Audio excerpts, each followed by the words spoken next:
আসসালামু আলাইকুম দর্শক। আর্তুগল গাজী বাংলা সিজন 3-এর ৩৫তম পর্বে সবাইকে স্বাগতম। এই পর্বের শুরুতে দেখা যায় পেট্রোস ব্যাসিলিয়াসের কাছে গিয়ে তাকে বলে, আমরা রওনা করছি, সব ধরনের প্রস্তুতি গ্রহণ করা হয়েছে, আমরা পথের মধ্যেই তাদের উপর হামলা করব। তখন ব্যাসিলিয়াস বলে হেলেনা যাতে কোনোভাবেই কেল্লায় প্রবেশ করতে না পারে। যখনই সকালের ঘণ্টা বাজবে আমি আর্তুগলকে শেষ করে দিব, তারপর আমাদের যুদ্ধ শুরু হয়ে যাবে।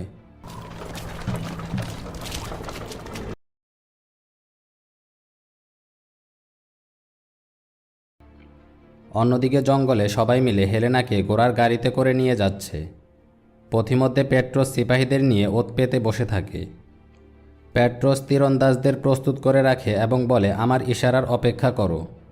এরপর পেট্রোস বাকি সিপাহীদের গাড়ির দিকে পাঠায়। তারা চারদিক থেকে কায় সিপাহীদের ঘিরে নেয় এবং তারা সংখ্যায় অনেক বেশি ছিল। তখন বামসি এবং তুরগুত গাড়ির ভিতর থেকে আল্লাহ শ্রেষ্ঠ এবং আল্লাহ সত্য বলে বেরিয়ে আসে। তখন সেখানে দুই পক্ষের মধ্যে লড়াই চলতে থাকে।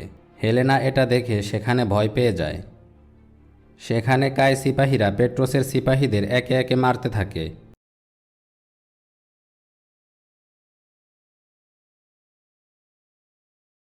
এমন সময় পেট্রোস তার সিপাহীদের তীর নিক্ষেপ করার ইশারা দেয়। তীরন্দাজ সিপাহীরা যখনই তীর নিক্ষেপ করবে সেই মুহূর্তে আলিহার সেখানে এসে পড়ে। আলিহার তার মুখ ঢেকে সেখানে আসে যাতে কেউ তাকে চিনতে না পারে। সেখানে আলিহার দুই তীরন্দাজ সিপাহীকে মেরে ফেলে। এদিকে দুই পক্ষের মধ্যে তখনও লড়াই চলমান। তখন হঠাৎ এক সিপাহী হেলেনাকে মারার জন্য তার কাছে আসে। তখন আলিহার তীর মেরে সেই সিপাহীকে ফেলে দেয়। এরপর আলিহার লুকিয়ে থেকে একে একে বাকি সিপাহীদের মারতে থাকে। এক পর্যায়ে পেট্রোসের অসংখ্য সিপাহী সেখানে মারা যায়। এটা দেখে পেট্রোস সেখান থেকে পালিয়ে যায়। এরপর বামসি গিয়ে হেলেনাকে জিজ্ঞাসা করে সে ঠিক আছে কিনা। অতঃপর বামসি হেলেনাকে গাড়ি থেকে নিচে নামায়। অন্যদিকে আলিহার জঙ্গলে এক জায়গায় লুকিয়ে থেকে মনে মনে বলে, আল্লাহ আপনি আমাকে সাহায্য করুন। তখন আলিহার কল্পনা করে দেখায় সে কিভাবে ব্যাসিলিয়াসের এই হামলার কথা জানল। কল্পনায় দেখা যায় যখন উরাল ও সাদাতিন ব্যাসিলিয়াসের এই চক্রান্তের ব্যাপারে আলোচনা করছিল, তখন আলিহার লুকিয়ে থেকে সেটা শুনে নেয়। এদিকে তুরগুত এক সিপাহীর শরীর থেকে তীর বের করে দেখে এবং বলে, এটা কোনো তুর্ক কাবিলার তীর, কিন্তু এটার মোহর মুছে দেওয়া হয়েছে। জানি না সে কে ছিল, কিন্তু নিশ্চয়ই আল্লাহ তাকে এখানে পাঠিয়েছে আমাদের সাহায্য করার জন্য।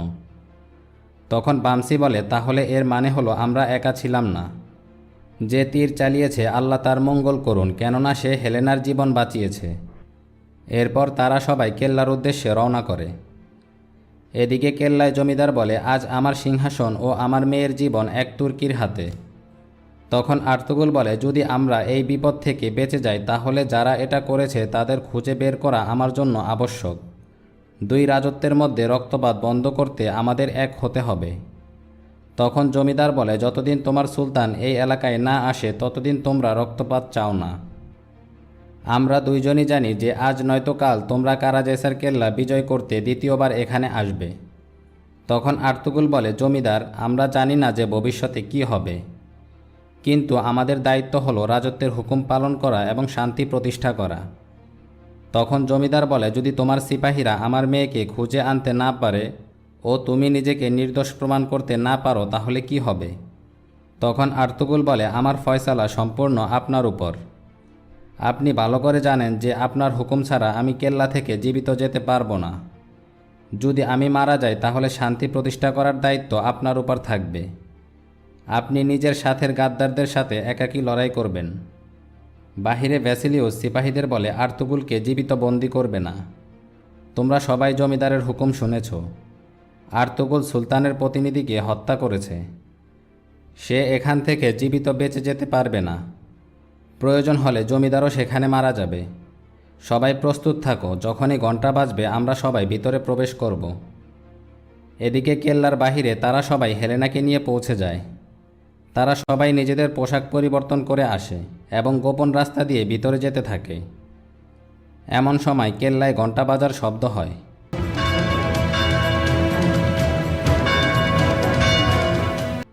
তখন জমিদার বলে, তোমার সময় শেষ আর্তুগল। তখন আর্তুগুল জমিদারকে বলে, আমি নিজের শেষ নিঃশ্বাস পর্যন্ত লড়াই করব। আমার সিপাহীরা অবশ্যই আসবে, তারা কখনো আমাকে একা ছাড়বে না।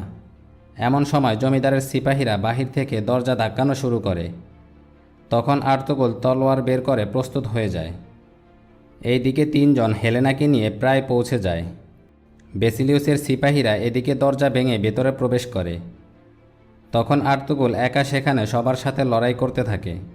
সে বাহাদুরির সাথে একে একে সিপাহীদের মারতে থাকে। বাহিরে পেট্রোস হেলেনাকে আসতে দেখে বলে, লানত হোক তোমাদের উপর। এটা বলে সে সিপাহীদের বলে, এদের সবাইকে মেরে ফেলো। তখন কিছু সিপাহী তাদের মারার জন্য আসলে তাদের 3 জনের সাথে সিপাহীদের লড়াই হয়।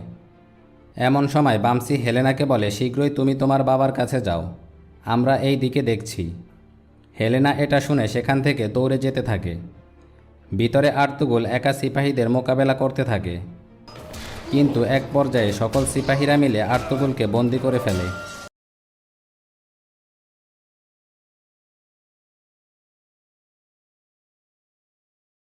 তখন ভেসিলিউস বলে, আমি তোমার মতো অনেককে দেখেছি। এরপর ভেসিলিউস তলোয়ার নিয়ে আর্তুগুলকে মারতে আসে।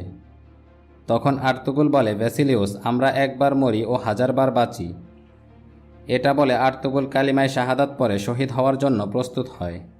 আশহাদু আল্লা ইলাহা ইল্লাল্লাহ ওয়া আশহাদু আন্না মুহাম্মাদান আবদুহু।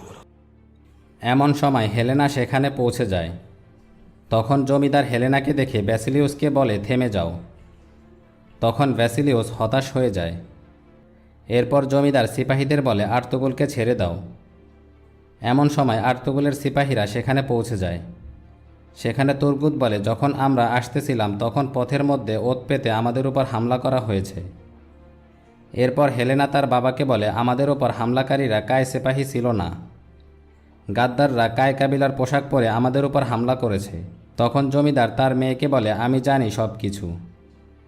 এরপর জমিদার সব সিপাহীদের বাহিরে পাঠিয়ে দেয়।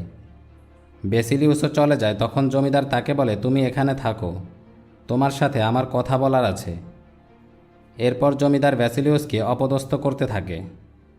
শেষে জমিদার আর্তুগুলকে বলে, আমি আপনার কাছে ক্ষমা প্রার্থী, কিন্তু যতক্ষণ পর্যন্ত আমি সেই গাদ্দারকে খুঁজে বের না করব আমি শান্ত হব না। তখন আর্তুগুল জমিদারকে বলে, গাদ্দারের খোঁজ না পাওয়া পর্যন্ত আপনি আমাকে আপনার পাশে বন্ধু হিসেবে পাবেন। সুলেমান শাহর ছেলে আর্তুগুলের ওয়াদা এটা। সেখানে হেলেনা বামসির দিকে তাকিয়ে মুচকি হাসে। এরপর 4 বাহাদুর সেখান থেকে চলে যায়। এদিকে চান্দার কাবিলায় চলপান আইবুকে খাতুনকে বলে, তুক্তামিশের মৃত্যুর রহস্য সমাধান হয়েছে। তুমি নিশ্চিন্ত থাকো, তুক্তামিশকে বিষ দেওয়ার অপবাদ সিমনের উপর লাগানো হয়েছে। এমন সময় সিপাহী কুতলুজা লুকিয়ে থেকে তাদের কথা শুনতে থাকে। এদিকে আর্তুগুল তার সিপাহীদের নিয়ে হানলি বাজারে পৌঁছে যায়। সেখানে সবাই আর্তুগুলকে দেখে আনন্দিত হয়ে যায়। হালিমা গিয়ে আর্তুগুলের সাথে গলা লাগায়। আসলেহান এটা দেখে অনেক দুঃখিত হয় এবং জ্বলতে থাকে। এদিকে চান্দার কাবিলায় সাদাতিনের কাছে একটি চিঠি আসে। সাদাতিন কোপেক সেই চিঠি পড়ে চমকে ওঠে। সে কিছুটা আনন্দের অভিনয় করে এবং বলে, সর্দার আর্তুগুলকে অভিনন্দন। আর্তুগুল আরও একবার সকল মুসিবত থেকে বেঁচে গেছে। এটা শুনে সর্দার চান্দারের চেহারা অন্ধকার হয়ে যায়। তখন উরাল জিজ্ঞাসা করে, কিন্তু এটা কিভাবে হলো? জমিদার তাকে কিভাবে ছাড়তে পারে?